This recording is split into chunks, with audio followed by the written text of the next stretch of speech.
नमस्कार मित्रांनो, आज आपण सोनार जातीतील एका मुलाचे स्थळ बघतोय. हा मुलगा दिसायला अत्यंत देखणा आहे आणि अमेरिकेमध्ये सेटल आहे. एका मोठ्या बिझनेस फॅमिलीमधून आहे. त्याचे वडील कोल्हापूरमध्ये मोठे उद्योगपती आहेत. याला वयाची कोणतीही अट नाही, कोणत्याही जातीची मुलगी चालेल.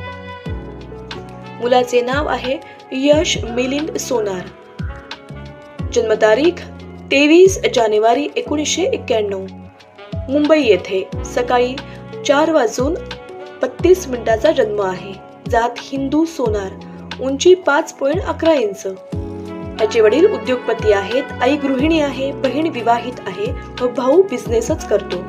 शरीर प्रकार अंगभूत ॲथलेटिक. व्यक्तिमत्व अतिशय देखणे व आनंददायी. रंग गोरा.